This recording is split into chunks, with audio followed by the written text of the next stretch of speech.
सुलेखा और केशव ने मोतीनगर में एक नया घर खरीदा था। पहले वो दोनों किराए के मकान में रहा करते थे। नया घर था तो काम भी बहुत था। घर का सारा सामान इधर उधर फैला पड़ा था। उनके पास एक कुत्ता भी था जिसका नाम शेरू था। केशव, वहाँ से यहाँ सामान शिफ्ट करने में बहुत हालत खराब हो गई। मैं बहुत थक गई हूँ। किसी नौकरानी का बंदोबस्त करो ना। सुलेखा, हम यहाँ अभी अभी नए आए हैं, इतनी जल्दी नौकरानी मिलना मुश्किल है। तभी दरवाजे की घंटी बजती है। सुलेखा दरवाजा खोलती है। कौन हो तुम? वो औरत काम वाली होती है, शांति।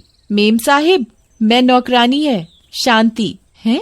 नौकरानी? इतनी जल्दी? केशव, जल्दी इधर आओ। अभी हम नौकरानी की बात कर रहे थे और देखो ना, नौकरानी आ भी गई। अरे सुलेखा, अभी तो हम यहाँ नए नए आए हैं, इसे कैसे पता कि हमें नौकरानी की जरूरत है? तुम ज्यादा मत सोचो, बस मुझे नौकरानी मिल गई और क्या। मैंने आप लोगों को यहाँ आते देखा। नए नए आए हैं तो नौकरानी की जरूरत तो होगी। मैं इसी सोसाइटी में काम करने आती हूँ। अच्छा ठीक है, तुम आज से ही काम शुरू कर दो। आज से क्या, अभी से। ठीक है। शांति को देखकर कुत्ता भौंकने लगता है, पर कुत्ते पर कोई ध्यान नहीं देता कि क्यों भौंक रहा है। सुलेखा आराम से सोफे पर बैठ जाती है। केशव ऑफिस चला जाता है और शांति काम में लग जाती है। सुलेखा को ये पता नहीं था कि वो नौकरानी नहीं, एक चुड़ैल है। दिन में वो नौकरानी बनकर रहती और रात को चुड़ैल का रूप ले लेती। मालकिन, मेरा कोई रहने का ठिकाना नहीं है। मैं बहुत गरीब हूँ। क्या मैं यहीं रह सकती हूँ आपके घर में? ठीक है, रह तो सकती हो, पर यहाँ ज्यादा जगह तो है नहीं, तो तुम स्टोर रूम में रह सकती हो। बस, मुझे और क्या चाहिए, मेरा काम तो हो गया। सुलेखा को शांति कुछ अजीब सी लगती है, पर वो इतना ध्यान नहीं देती और अलमारी में कपड़े रखने लगती है। और शांति रसोई घर में काम कर रही होती है। शाम को केशव भी ऑफिस से घर आ जाता है। दोनों खाना खाकर सो जाते हैं। सुलेखा और केशव सो रहे होते हैं तो सुलेखा को कुछ आवाजें सी आती हैं, तो वो उठ जाती है। ये अजीब सी आवाजें कहाँ से आ रही हैं? उठकर देखती हूँ कौन है। कोई नहीं होता। आवाजें भी बंद हो जाती हैं, पर कुत्ता अभी भी भौंक रहा होता है। इस शेरू को क्या हो गया है? जब से यहाँ आए हैं बहुत भौंक रहा है, पर जो आवाज मैंने सुनी कहीं से तो आ रही थी। चलो छोड़ो, नौकरानी होगी। फिर सुलेखा वापस अपने कमरे में जाकर सो जाती है। फिर तभी वो खटखट की आवाज जोर जोर से आने लगती है।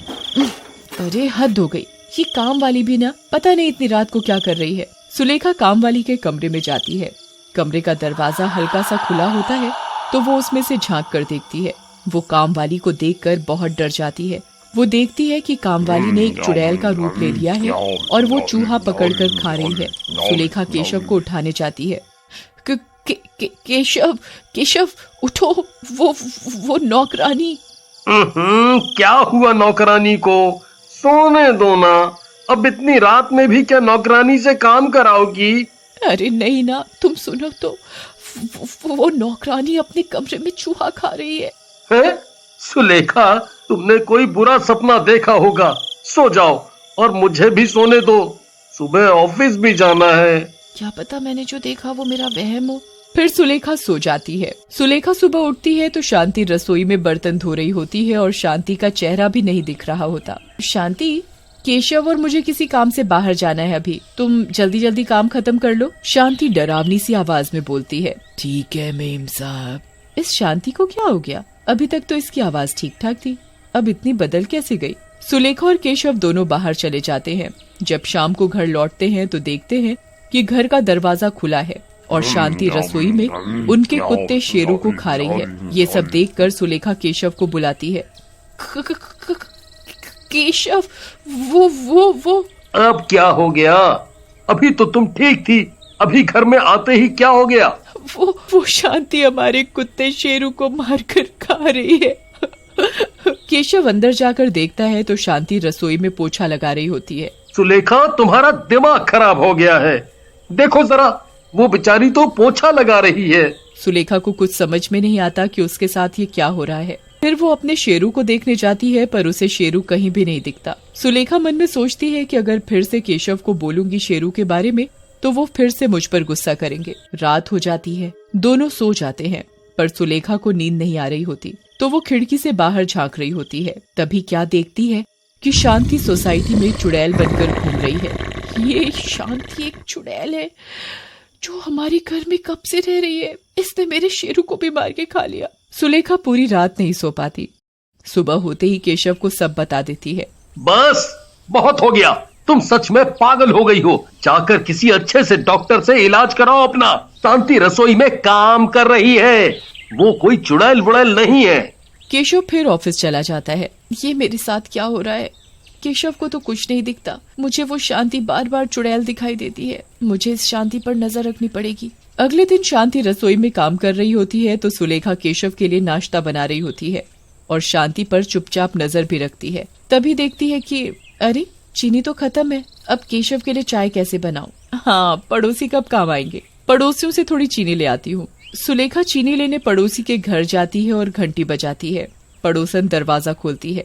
हेलो, मैं आपकी पड़ोसन हूँ। मेरा नाम सुलेखा है और हम यहाँ अभी कुछ दिन पहले ही आए हैं। अच्छा, अंदर आइए ना। अच्छा, आपने बोला कि आप कुछ दिन पहले ही यहाँ आए हैं।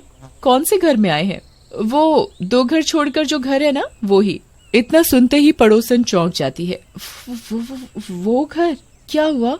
आप इतनी घबराई हुई क्यों लग रही हैं? आपको पता नहीं कि वो घर तो सालों से बंद पड़ा था। उस घर में एक चुड़ैल है, वो भी एक नौकरानी चुड़ैल। क्या? कौन नौकरानी? बताओ ना सब। जो घर आपने खरीदा है वो घर 10 सालों से बंद पड़ा है। आप लोगों के आने से पहले जो लोग इस घर में रहते थे, उस घर में एक नौकरानी थी। उस नौकरानी की जो मालकिन थी, उस पर वो बहुत अत्याचार करती थी। उससे बेहिसाब काम करवाती थी। उसे बात पर मारती थी बहुत। खाने को भी नहीं देती थी ढंग से। बचा खुचा खाना उसे देती थी। गरीब थी वो बेचारी। उसके पास रहने का कोई ठिकाना नहीं था तो उन्हीं के घर में रहती थी, स्टोर रूम में। एक दिन घर के सभी लोग कुछ दिनों के लिए बाहर चले गए घर में ताला लगाकर, और उस नौकरानी को स्टोर रूम में बंद कर गए। जब वो लोग वापस आए तो क्या देखते हैं कि वो नौकरानी स्टोर रूम में मरी पड़ी है। उसके मरने के बाद उस घर में सभी लोगों की लाशें मिली। सोसाइटी के सभी लोग यही कहते हैं कि वो नौकरानी मरने के बाद चुड़ैल बन गई। उसी ने मारा है सबको। उसे यहाँ सोसाइटी में देखा भी गया है कई बार रात को। सुलेखा ये सब सुनकर बहुत डर जाती है। आप ये सब क्या बोल रही हो? अच्छा, आपने उस नौकरानी का नाम क्या बताया? उसका नाम शांति। इस नाम की नौकरानी तो मेरे घर काम करती है। मुझे अभी घर जाना चाहिए। सुलेखा जल्दी जल्दी घर पहुँचती है तो क्या देखती है कि नौकरानी चुड़ैल के रूप में है और उसने केशव की गर्दन पकड़ रखी है। केशव, शांति केशव को छोड़ दो। उन्होंने तुम्हारा क्या बिगाड़ा है जो उन्हें तुमने ऐसे पकड़ा है? मैं मार दूंगी, मैं सबको मार दूंगी। शांति, हमने तुम्हें अपने घर में आसरा दिया और तुम हमें ही चोट पहुंचा रही हो। तुम्हारा घर नहीं, ये मेरा घर है। इस घर में कोई भी आएगा मैं उसे मार दूंगी। तभी चुड़ैल केशव को सामने दीवार पर फेंक देती है। केशव दीवार से टकराकर बेहोश हो जाता है और नीचे जमीन पर गिर जाता है। केशव, ये तुम्हें क्या हो गया? उठो केशव, उठो। अब मैं तुम्हें भी मार दूंगी। तुम लोगों से काम धंधा तो होता नहीं और नौकरानी रख लेते हो, फिर उन पर अत्याचार करते हो। चुड़ैल सुलेखा के बाल पकड़ लेती है। तभी पड़ोसन आ जाती है एक तांत्रिक बाबा को लेकर। सुलेखा, तुम चिंता मत करो, देखो मैं किसे लाई हूँ। ये तांत्रिक बाबा है। चुड़ैल, छोड़ दे लड़की को। तुझे पता नहीं कि मैं कौन हूँ? और तुझे भी नहीं पता कि मैं कौन हूँ? मेरे आगे तो कुछ नहीं है। चुड़ैल सुलेखा को हवा में ऊपर फेंकती है। तभी तांत्रिक बाबा कुछ मंत्र पढ़ते हैं और सुलेखा को गिरने से बचा लेते हैं। तू नहीं मानेगी ना, तो देख अब मैं क्या करता हूँ। तांत्रिक बाबा अपने जादू से चुड़ैल को मारने की कोशिश करता है, पर चुड़ैल पर किसी भी तंत्र मंत्र का असर नहीं होता। इस तांत्रिक को ये पड़ोसन ही लाई थी ना, अब तू भी नहीं बचेगी। चुड़ैल पड़ोसन के पास जाती है उसे मारने के लिए। तभी बीच में सुलेखा आ जाती है। शांति, अगर मुझसे कोई गलती हुई हो या मैंने कभी भी तुम पर कोई अत्याचार किया हो तो तुम मुझे अभी मार दो, पर किसी को कोई चोट मत पहुंचाओ। मैंने तुम्हें अपने घर में आसरा दिया, तुम पर भरोसा किया। अगर कभी भी गलत कुछ बोला हो तो अभी मार दो मुझे। सुलेखा की बातें सुनकर चुड़ैल शांत हो जाती है और बोलती है, तुम बहुत अच्छी हो मेम साहिब। हर कोई उनकी तरह नहीं होता जो लोग पहले इस घर में रहा करते थे। इतना कहकर चुड़ैल वहाँ से गायब हो जाती है। केशव को भी होश आ जाता है। सुलेखा, मुझे माफ कर दो। तुमने मुझे कितनी बार बताने की कोशिश की, पर मैंने कभी भी तुम पर विश्वास नहीं किया। मुझे माफ कर दो।